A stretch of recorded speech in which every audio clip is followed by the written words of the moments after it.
Dios les bendiga, hermanos, que la paz de Dios esté con todos ustedes.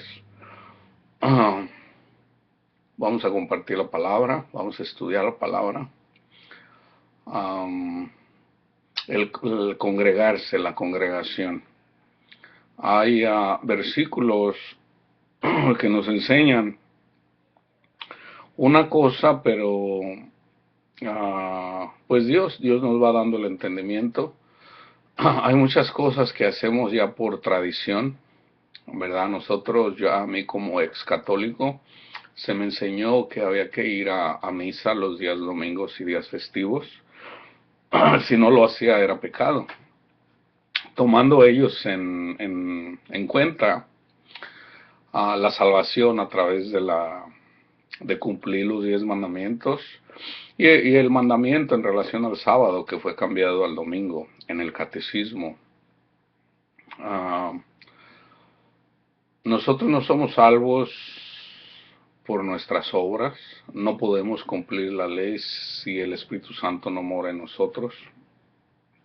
Una vez que el Espíritu Santo mora en nosotros es que tenemos la capacidad de amar, porque es el Espíritu. El Dios es amor. Cuando es derramado el Espíritu en nosotros, entonces ya el Espíritu Santo nos ayuda a dar fruto y uno de los frutos es el amor, ¿verdad? De hecho, en el amor pues ahí caben todas las virtudes.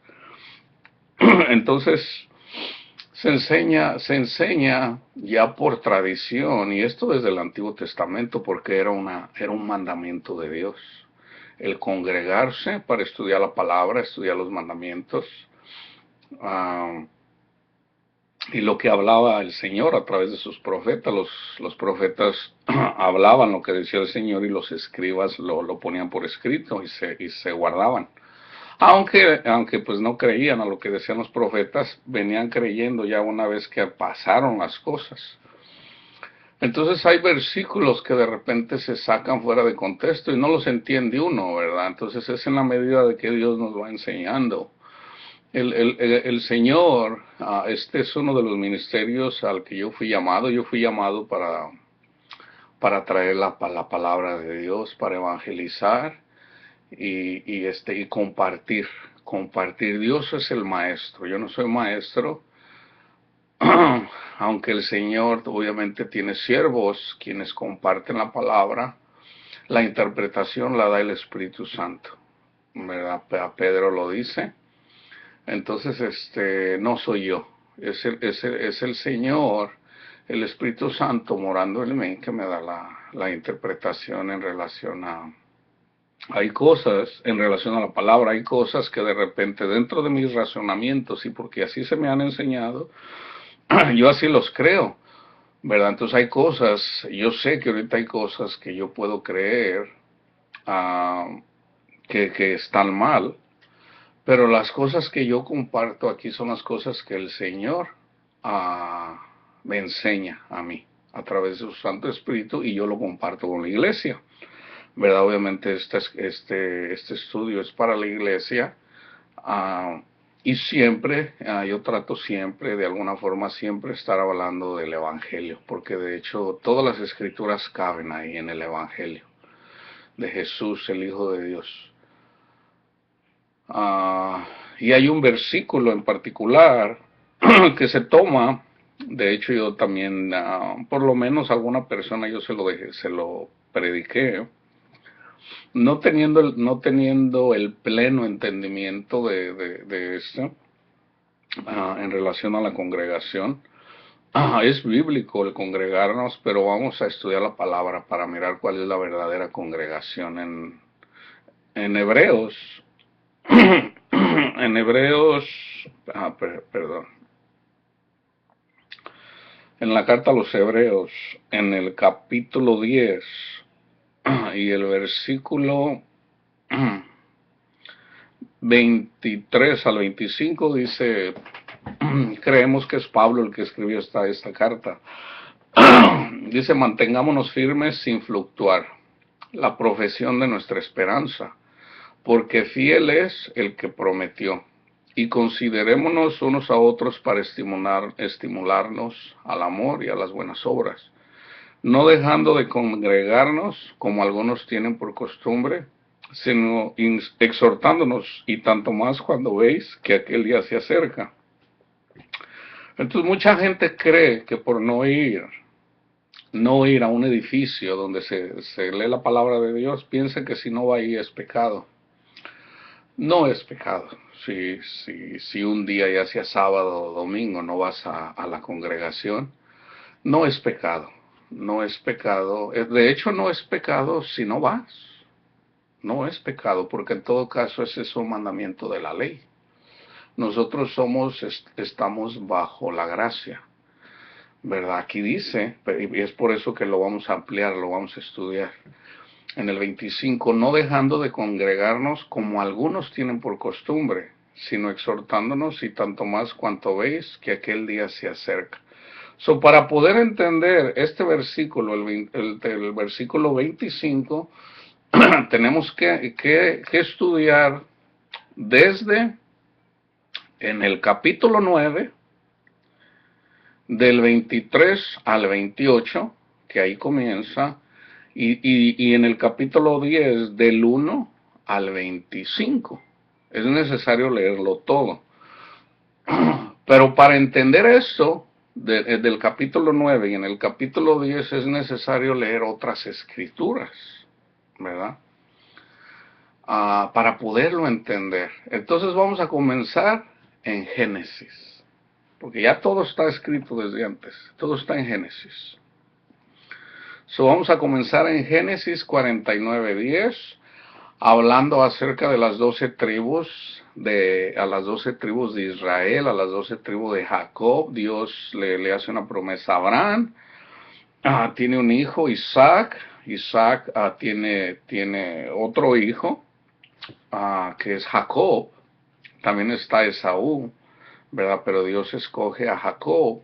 Y Jacob, cuando el Señor, cuando Jacob, cuando lo llama el Señor, le cambia el nombre y le pone Israel. Entonces él tiene 12 hijos y de esos 12 hijos está Judá. Y es la descendencia de Judá la que Dios escoge para reinar. Que en este caso Jesús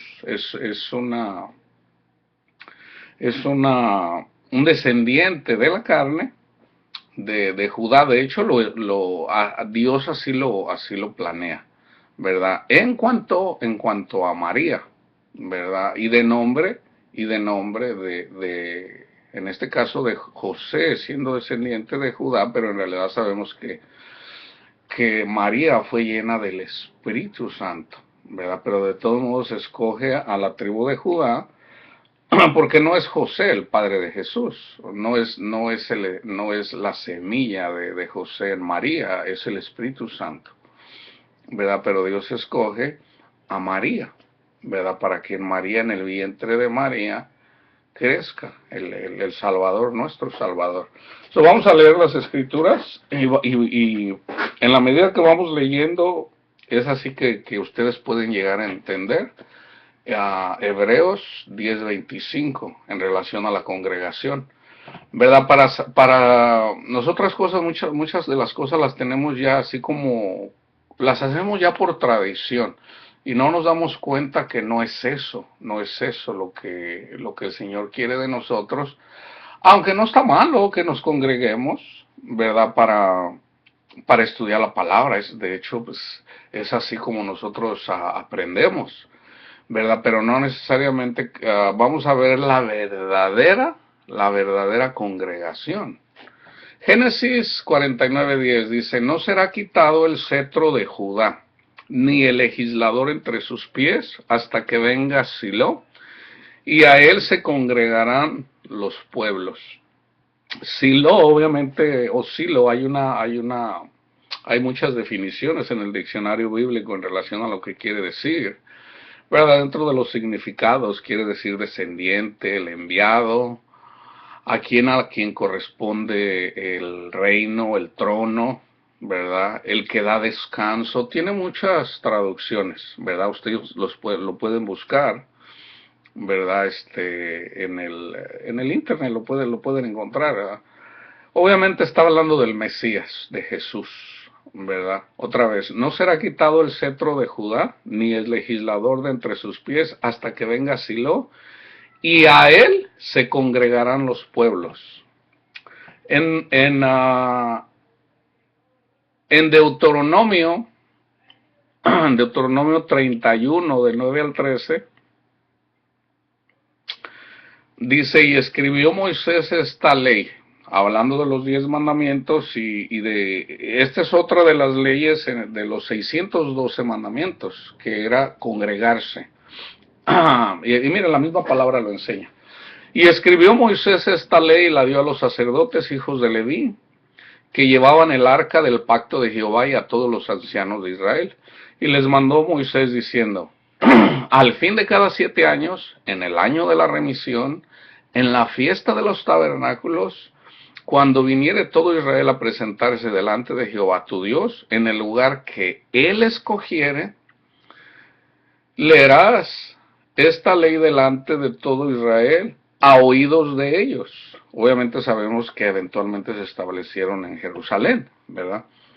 Harás congregar al pueblo, varones y mujeres y niños, y tus extranjeros que estuvieren en tus ciudades, para que oigan y aprendan y teman a Jehová vuestro Dios, y cuiden de cumplir todas las palabras de esta ley. Y los hijos, está hablando de los mandamientos, los 10 mandamientos, y los hijos de ellos que no supieron, oigan y aprendan a temer a Jehová vuestro Dios todos los días que viviereis sobre la tierra a donde vais, pasando el Jordán para tomar posesión de ella. Cuando están en el desierto, el Señor les da los 10 mandamientos, entonces les dice que se tienen que congregar en donde Dios les dice, ¿verdad? Se van congregando en cierto lugar hasta que una vez que atraviesan el Jordán, en este caso a través de, ya no de Moisés, sino de otro siervo, llegan y se establecen en Jerusalén, ¿verdad? Entonces ese es el lugar donde tenían que ir. ¿Por qué? Porque era ahí donde iba a venir, donde iba a venir como una forma, como una sombra, donde va a venir Jesús a predicar, ¿verdad? Donde se tenían que reunir para escucharlo a él, ¿verdad? Pero siendo una sombra, la misma palabra lo dice en Juan, en el Nuevo Testamento, Juan 11, del 47 al 52, dice, entonces los principales sacerdotes y los fariseos reunieron el concilio y dijeron, ¿qué haremos? Porque este hombre hace muchas señales. Si le dejamos así, todos creerán en él y vendrán los romanos y destruirán nuestro lugar santo y nuestra nación. Entonces Caifás, uno de ellos, sumo sacerdote aquel año, les dijo, vosotros no sabéis nada, ni pensáis que nos conviene que un hombre muera por el pueblo y no que toda la nación perezca. Esto no lo dijo por sí mismo, sino que como era el sumo sacerdote aquel año, profetizó que Jesús había de morir por la nación, y no solamente por la nación, sino también para congregar en uno a los hijos de Dios que estaban dispersos.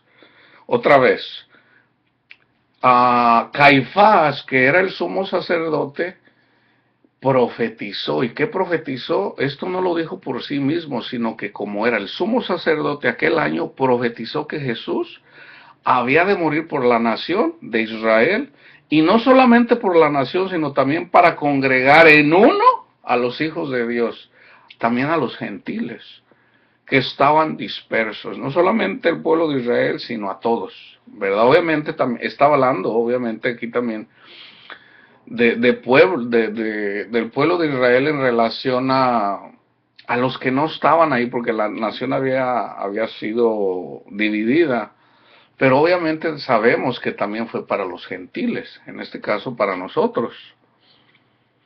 Jesús, el Mateo 23, fíjense, en el versículo 52, y no solamente por la nación, sino también para congregar en uno, en Jesús, a los hijos de Dios que estaban dispersos, en un solo cuerpo. De hecho, Pablo lo menciona, que nosotros somos un cuerpo, Todos los hijos de Dios, todas las ovejas de Dios, somos un solo cuerpo, Él como cabeza y cada persona en diferente ministerio, ¿verdad? Completando solamente el cuerpo, cada quien de acuerdo a lo que Dios le llamó, ¿verdad? Pablo dice, yo no te necesito a ti.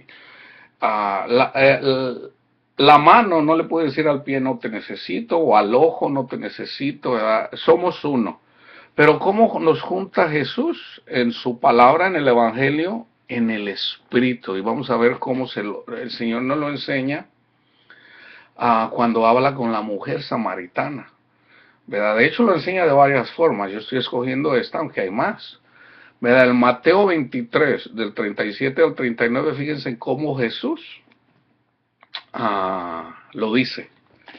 Jerusalén, Jerusalén, que matas a los profetas y apedreas a los que te son enviados. ¿Cuántas veces quise juntar a tus hijos como la gallina junta sus polluelos debajo de las alas y no quisiste?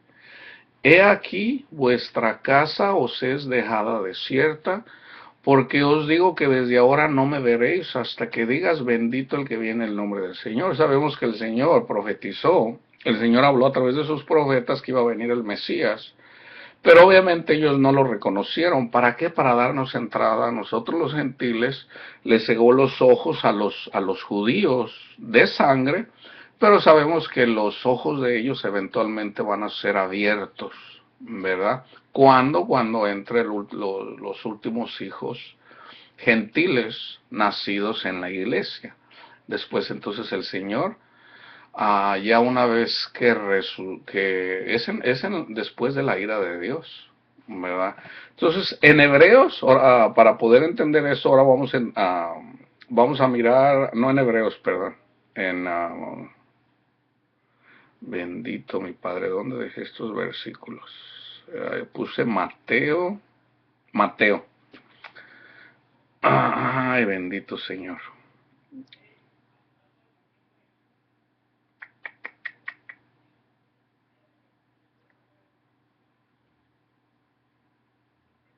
Sí lo tengo, es en Juan. En Juan 4, del 1 al 26, Jesús hablando con la mujer, lo voy a poner todo, para que lo puedan entender. Cuando pues el Señor entendió que los fariseos habían oído decir, Jesús hace y bautiza más discípulos que Juan, aunque Jesús no bautizaba, sino sus discípulos, salió de Judea y se fue otra vez a Galilea, y le era necesario pasar por Samaria. Vino pues a una ciudad de Samaria llamada Sicar, junto a la heredad de Jacob, dio a su hijo José. Y estaba allí el pozo de Jacob. Entonces Jesús, cansado del camino, se sentó así junto al pozo, era como la hora sexta. Vino una mujer de Samaria a sacar agua y Jesús le dijo, dame de beber, pues sus discípulos habían ido a la ciudad a comprar de comer. La mujer samaritana le dijo, ¿cómo tú siendo judío me pides a mí de beber, que soy mujer samaritana? Porque judíos y samaritanos no se tratan entre sí. Respondió Jesús y le dijo, si conocieras el don de Dios y quién es el que te dice dame de beber. Se fijan, Jesús es un don de Dios para el mundo. Dame de beber, tú le pedirías y él te daría agua viva. El Espíritu Santo, un don de Dios para la iglesia, para el que creyó. La mujer le dijo, Señor, no tienes con qué sacarla y el pozo es hondo. ¿De dónde pues tienes el agua viva? ¿Acaso eres tú mayor que nuestro padre Jacob, Israel, que nos dio este pozo del cual bebieron él, sus hijos y sus ganados? Respondió Jesús y le dijo, cualquiera que bebiere de esta agua volverá a tener sed, mas el que bebiere del agua que yo le daré no tendrá sed jamás. ¿De quién estaba hablando? Del Espíritu Santo. Mas el que bebiera del agua, del Evangelio y eventualmente del Espíritu Santo. Mas el que bebiere del agua que yo le daré no tendrá sed jamás, sino que el agua que yo le daré será en él una fuente de agua que salte para vida eterna. La mujer le dijo, Señor, dame esa agua para que no tenga yo sed, ni venga aquí a sacarla. Jesús le dijo, ve, llama a tu marido y ven acá. Jesús respondió a la mujer y dijo, no tengo marido. Jesús le dijo, bien has dicho, no tengo marido, porque 5 maridos has tenido y el que ahora tienes no es tu marido. Esto has dicho con verdad. Le dijo la mujer, Señor, me parece que tú eres profeta. Nuestros padres adoraron en este monte. Aquí está, mira.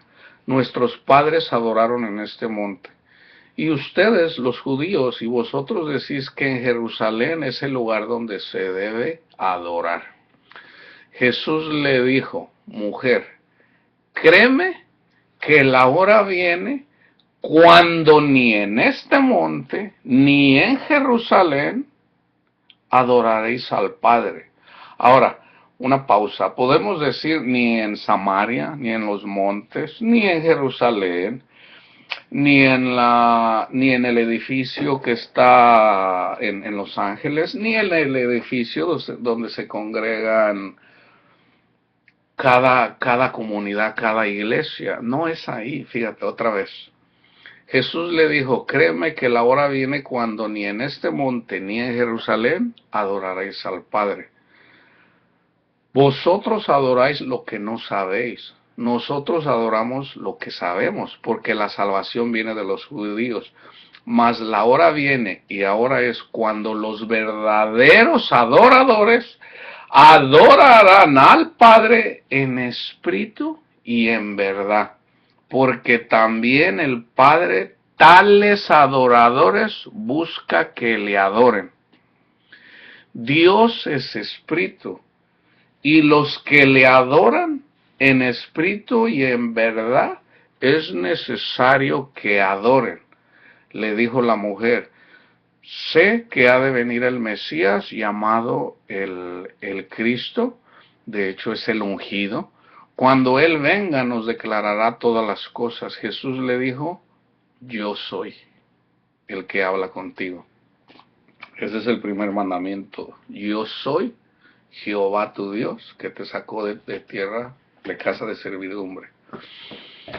Entonces, se fijan cómo en realidad es para congregarnos. Dios nos congrega, pero ¿en dónde nos congrega?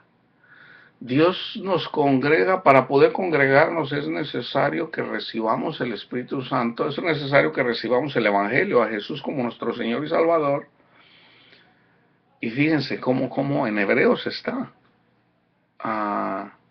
Ya leímos Deuteronomio, ya leímos Juan 11:47 al 52. Ya leímos Mateo 23, del 37 al 39. Ahora sí, para poder entender Hebreos, ya leímos eso. Entonces, fíjense, en Hebreos 9:23 al 28, ¿verdad? Están los dos capítulos, pero es Hebreos 9:23 al 28 y luego en el 10. Vamos a leer del 23 al 28. Fue pues necesario que las figuras de las cosas celestiales fuesen purificadas así. Pero las cosas celestiales mismas con mejores sacrificios que estos, porque no entró Cristo en el santuario hecho de mano, figura del verdadero, sino en el cielo mismo, para presentarse ahora por nosotros ante Dios. Ustedes tienen que leer el contexto si no lo entienden, ¿verdad? Yo estoy pensando que sí lo entienden. Antes se hacían sacrificios, ¿verdad? Para quitar los pecados de la gente, ¿verdad? El pueblo judío, ¿quién lo hacía? El sumo sacerdote y los que trabajaban con él, de la tribu de Leví. Pero en este caso, ¿quién es? Como una sombra del verdadero sacerdote que es Jesús, ¿verdad? Entonces no lo hace en una casa hecha de madera, sino en el cielo mismo. Porque no entró Cristo en el santuario hecho de mano, figura del verdadero, figura del trono de Dios, o sea, del cielo, sino en el cielo mismo, para presentarse ahora por nosotros ante Dios. Y no para ofrecerse muchas veces, porque se tenía que hacer un sacrificio cada año. Como entra, pues aquí está, como entra el sumo sacerdote en el lugar santísimo cada año con sangre ajena. Si ustedes estudian cómo Dios le da a Moisés el tabernáculo como las medidas como una figura de lo que está en el cielo, ¿verdad? Entonces ustedes ya pueden mirar ahí, busquen el tabernáculo, cómo estaba el lugar donde hacían los sacrificios, la mesa, los panes, donde estaban los panes, donde estaban los candeleros, candelabros, se me olvida, tengo problemas con esa palabra. Pero hay un lugar que después de las cortinas, están unas cortinas donde está el lugar santísimo, donde estaba el arca de la alianza con las tablas de la ley, los 10 mandamientos, es el lugar santísimo que representa en donde está Dios, en el cielo, ¿verdad? Y no para ofrecerse muchas veces como entra el sumo sacerdote en el lugar santísimo cada año con sangre ajena de corderos. De otra manera le hubiera sido necesario padecer muchas veces desde el principio del mundo, pero ahora en la consumación de los siglos se presentó una vez para siempre, siempre por el sacrificio de sí mismo para quitar del medio el pecado. Estaba hablando de la sangre de Jesús y de la manera, él siendo el sumo sacerdote según el orden de Melquisedec, y de la manera que está establecido para los hombres que mueran una sola vez y después de esto el juicio. Así también Cristo fue ofrecido una sola vez para llevar los pecados de muchos y aparecerá por segunda vez sin relación con el pecado para salvar a los que le esperan, al pueblo de Israel.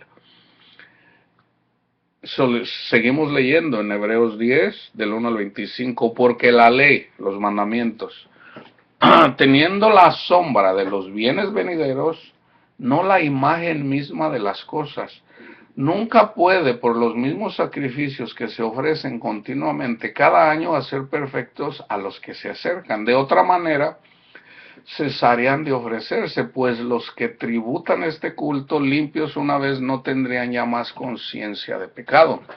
Pero en estos sacrificios, cada año se hace memoria de los pecados, porque la sangre de los toros y de los machos cabríos no pueden quitar los pecados, por lo cual, entrando en el mundo, dice, sacrificio y ofrenda no quisiste, mas me preparaste cuerpo. Holocaustos y expiaciones por el pecado no te agradaron. Entonces dije, he aquí que vengo, oh Dios, para hacer tu voluntad, como en el rollo del libro está escrito de mí, como en la ley. Diciendo primero sacrificio y ofrenda y holocaustos y expiaciones por el pecado no quisiste ni te agradaron, las cuales cosas se ofrecen según la ley, una sombra de lo que venía a venir siendo la sangre de Jesús. En esa voluntad somos santificados mediante la ofrenda del cuerpo de Jesucristo, hecha una vez para siempre.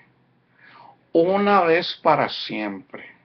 En esa voluntad somos santificados mediante la ofrenda del cuerpo de Jesucristo, hecha una vez para siempre. Jesús, el Hijo de Dios, que fue ofrecido como una ofrenda en su sangre, nosotros somos redimidos, somos sacados de la esclavitud del pecado. Y ciertamente todo sacerdote está día tras día ministrando y ofreciendo muchas veces los mismos sacrificios que nunca pueden quitar los pecados, pero Cristo, habiendo ofrecido una vez para siempre un solo sacrificio por los pecados, se ha sentado a la diestra de Dios en el cielo, de ahí en adelante esperando hasta que sus enemigos sean puestos por estrado de sus pies, porque con una sola ofrenda hizo perfectos para siempre a los santificados. Ok. ¿Se acuerdan que es Juan el que dice, nosotros los perfectos? Ahí suena como a vanagloria, pero no, Dios nos perfecciona, nos quita todo pecado, nos hace perfectos así como Él en la sangre de Jesús, por fe. Porque con una sola ofrenda hizo perfectos por un momento, por una semana, por 2 semanas, para siempre a los santificados. Y nos atestigua lo mismo el Espíritu Santo, porque después de haber dicho, este es el pacto que haré con ellos. Después de aquellos días, dice el Señor, pondré mis leyes en sus corazones y en sus mentes las escribiré. Jeremías 31, 33. Y añade, y nunca más me acordaré de sus pecados y transgresiones. Nunca más. Pues donde hay remisión de estos, no hay más ofrenda por el pecado. Así que, hermanos, teniendo libertad para entrar en el lugar santísimo, en el cielo, ya no aquí, en el cielo, por la sangre de Jesucristo, por el camino nuevo, dice Jesús, yo soy el camino, la verdad y la vida, nadie llega al Padre sino por mí. Ya no es por el camino de la ley, tienes que hacer todo esto, no, ya es por el camino de Jesús, a través de su sangre, por el camino nuevo y vivo que Él nos abrió a través del velo, esto es, de su carne, y teniendo un gran sacerdote sobre la casa de Dios, Él mismo, acerquémonos con corazón sincero, acerquémonos con corazón sincero, sin levadura, sin hipocresía, en plena certidumbre, comiendo la Pascua, el Cordero de Dios que quita el pecado del mundo, en plena certidumbre de fe, purificados los corazones de mala conciencia y lavados los cuerpos con agua pura, mantengámonos firmes en la fe, en Jesús, puesto los ojos en Jesús, en su sacrificio que Él hizo por nosotros mismos para perdón de nuestros pecados. Mantengámonos firmes sin fluctuar la profesión de nuestra esperanza, porque fiel es el que prometió. Y considerémonos unos a otros para estimularnos al amor y a las buenas obras, no dejando de congregarnos, como algunos tienen por costumbre, sino exhortándonos, y tanto más cuando veis que aquel día se acerca. ¿Cuándo es cuando dejamos de congregarnos? Yo no sé si lo entendieron. Nosotros nos dejamos de congregar cuando dejamos su palabra y cuando dejamos de estar, cuando quitamos la mirada de Jesús. Es cuando nos dejamos de congregar. Otra vez, ¿en qué? En el Evangelio. Nosotros siempre tenemos que estar meditando el Evangelio, Jesús, el Hijo de Dios, que viene y muere por nuestras iniquidades. Él murió y resucitó y está sentado a la diestra de Dios Padre, pidiendo por nosotros, purificándonos. ¿Qué leímos? ¿Por una semana? ¿Por 2 semanas? No, nos perfecciona para siempre. Entonces es lo que vivimos en espíritu. ¿Qué le dice a Jesús? Dios anda buscando a los verdaderos adoradores que le adoren en espíritu y en verdad. ¿Qué hacemos con la carne? Nos podemos congregar en una iglesia. Eso era la ley, había que congregarse. Pero eso ya no es así. La verdadera congregación tiene que estar con que nosotros estemos viviendo en espíritu y en verdad, adorando siempre al Señor. ¿Cuándo hacemos esto?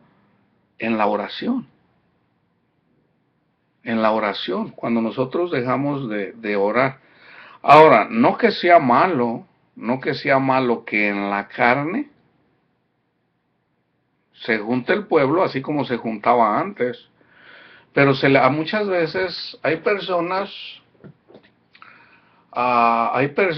que predican más, que vayan a la iglesia, que el verdadero evangelio. El evangelio no es, hermano, lo invito a la iglesia. Ese no es el evangelio. Obviamente se le invita a la persona que vaya a la congregación, pero no siempre se le va a hablar el evangelio, porque puede ser que estén leyendo otra palabra. No que sea mala, pero ¿por qué no predicarle la palabra directamente? Cuando tú hablas con una persona, fíjate, es mejor, es mejor darle el evangelio a la persona que invitarlo a la iglesia. Es mejor, ¿por qué? Porque cuando esa persona escucha el evangelio, dice Jesús, mis ovejas escuchan mi voz. Cuando le das el evangelio a la persona, sus ovejas escuchan la voz que se da en el evangelio. Entonces ya ellos, si ellos le entregan su corazón al Señor, ellos solitos van a ser guiados por el Espíritu Santo y van a venir a congregarse, pero la verdadera congregación tiene que ver con estar viviendo en espíritu y en verdad. Entonces, no que esté malo que uno vaya a una congregación y estar estudiando la palabra, pero acuérdense, eso es la ley.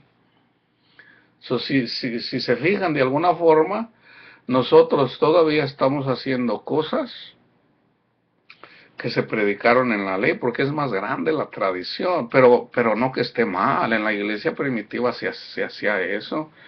Se juntaban las personas, se leía la palabra, pero acuérdense, antes no cualquiera leía. Antes no cualquiera tenía la palabra. Entonces, Dios que da el entendimiento. Ahora tú, una persona, si tú le predicas el evangelio, no es que le hables de pecado, no es que le digas, háblale el evangelio, háblale el evangelio, dale las buenas nuevas de salvación. Mira, todos somos pecadores. Dice la palabra que todos somos pecadores. Entonces, Dios manifiesta su amor, tanto así que da a su Hijo unigénito para que Él venga y Él muera por todas esas, por todo lo malo que nosotros hemos hecho. Dios que castiga, lo castiga en su propio Hijo, en Jesús mismo, para que nosotros no seamos castigados, para que ya no seamos esclavos del pecado. A eso vino Jesús, a destruir toda obra de Satanás. Él vino a deshacer las obras de Satanás. Entonces la verdadera congregación no es de que tú invites a la gente a la iglesia. Ese no es el evangelio. El evangelio es darles las buenas nuevas. Ya si la gente se reúne para estudiar la palabra, ¿verdad? Y si ahí hay un maestro, en todo caso, ¿cuál es el maestro? El que comparte lo que el Señor le enseña a esa persona. De hecho, eso es lo que el Señor a mí me ha enseñado. O sea, si el Señor me enseña, yo lo comparto con la iglesia, ¿verdad? Pero para que tu maestro sea Dios a través del Espíritu Santo, no uno, ¿verdad? Jesús mismo dijo, no le digan a nadie rabí o rabbi, que en otra un sinónimo es maestro, ¿verdad? No le digan, hey, maestro Luis, cálmate, no, Dios es tu maestro, el Espíritu Santo es tu maestro, ¿verdad? No se dejen llamar maestros, no se dejen llamar pastores tampoco, porque no le agrada al Señor. ¿Qué dice Salmo 23? El Señor es mi pastor, nada me faltará. Entonces, si Dios es mi pastor, ¿verdad? De hecho, un pastor, si es humilde, te va a decir, ¿sabes qué? No me digas pastor, hermano, ¿verdad? Porque yo no soy más importante que tú. Sí, hay ministerios de pastorado, hay pastores, hay maestros, hay profetas, pero dice Jesús, no se dejen llamar rabí, que en todo caso es un sinónimo también de pastor, ¿verdad? ¿Para qué? Para que no entre la vanagloria en nosotros. El Señor me llamó, ese es el ministerio. Mi ministerio es evangelista y maestro. pero yo no me dejo llamar. Hey, hermano evangelista, no.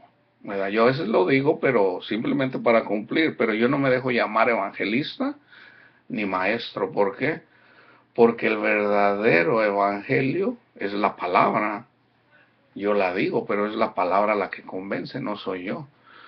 ¿Verdad? No es mi fluidez, ¿verdad? No es para que yo le diga a la gente, no, mira, si tú lees, por ejemplo, a Dale Carnegie, cómo ganar amigos e influenciar sobre las personas. No, dice Pablo, no hagas vana. O sea, no se trata de hablar bonito, para que no hagas vana la cruz de Jesús. Es simple, es simple.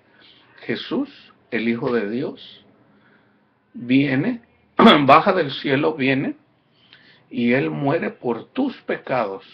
Tú ya no tienes que ser esclavo de Satanás, ¿verdad? Es Jesús quien deshace las obras de Satanás para que en espíritu, para que viviendo en espíritu y en verdad, mates las obras de la carne, ¿verdad? Entonces, el versículo 25, no dejando de congregarnos, más específicamente tiene que ser con dejar de estar en comunión con Jesús, en oración, dándole gracias siempre al Padre. Gracias, Padre, por Jesús. Gracias, Señor, porque usted es bueno, porque usted es santo. Gracias, Señor. Gracias, mi Dios, por sacarme de la esclavitud del pecado, Señor. Toda la gloria es para usted, Padre, porque cuando yo quise, no pude. Toda la gloria es para Él. Y en la medida de que va uno conquistando la carne, si la vanidad empieza a entrar en nosotros, Dios permite que caemos, pero simplemente ¿por qué? Porque le estamos robando su gloria. Eso es típico. Cuando tú miras a una persona que se gloria porque sí cumple los mandamientos, va a caer. ¿Por qué va a caer? Porque se está gloriando Él. Dios no permite, dice Jesús, que Él no comparte la gloria con nadie. Entonces, si no le damos la gloria al Señor, se la estamos robando, y si se la estamos robando, Él va a permitir que nosotros caigamos. Y es bíblico. ¿Para qué? Lo dice Pablo, para que no nos envanezcamos y para en realidad mirar, enseñar que solamente el único bueno es Dios. En realidad, el único bueno es Dios, ¿ok? Acuérdense, si un día no vas a la congregación, o si no te estás congregando, ¿verdad? Pero te estás enfriando, sí es bueno que vayas, porque hay personas, ¿verdad? Hay siervos de Dios. Tú no le puedes decir, no, yo no te necesito. Pero acuérdense que es en espíritu y en verdad. Entonces, si una persona está enseñando la palabra y se congregan, sí, o sea, pero la verdadera congregación es que vivas. ¿Cuánta gente hay que no va a la congregación y no están caminando con el Señor? ¿Verdad?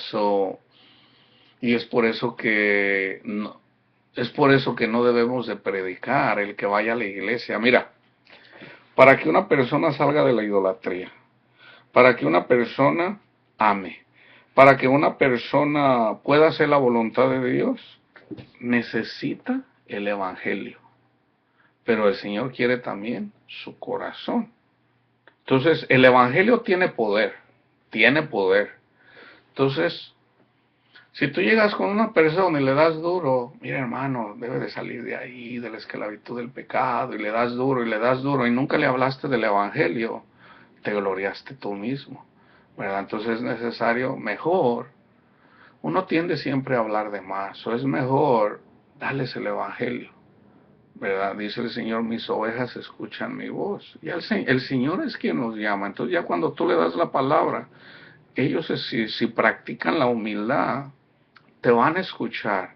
Entonces, si tú le dices, aunque no venga donde tú te congregues, no te preocupes, porque ya la palabra, ya la semilla ya fue sembrada. Es bíblico, uno es el que siembra y otro el que cosecha, ¿verdad? Pero los dos se gozan. El pastor puede mirar cuando una persona se congrega, pero alguien sembró ahí, ¿verdad? Entonces, si tú no lo ves, no te preocupes, ¿verdad? Tú sigue predicando el Evangelio, lleva las buenas nuevas de salvación, ¿verdad? Y no necesariamente andes, no que esté mal que invites a una persona a la iglesia, ¿verdad? Pero la verdadera congregación es que vivan en espíritu y en verdad. ¿Cómo van a vivir en espíritu y en verdad? ¿Cómo van a recibir el don del Espíritu Santo si no, si no se les enseñó el Evangelio? ¿Cómo van a escuchar el Evangelio si nadie les dijo? Si nadie les dijo. Entonces es necesario que les digas el Evangelio. Primera de Corintios, capítulo 15, del 1 al 4. Ese es el Evangelio. Ahí está. Es simple, ¿verdad? Ya el que tiene oídos te escucha, sembrada la palabra, y deja que Dios trabaje, ora por esa persona, ¿verdad? Pide por esas personas a las que tú les compartes el Evangelio. Aun si no lo reciben, sigue pidiendo por esas personas porque Dios es bueno, ¿verdad? Dios los bendiga y que la paz de Dios esté con todos ustedes.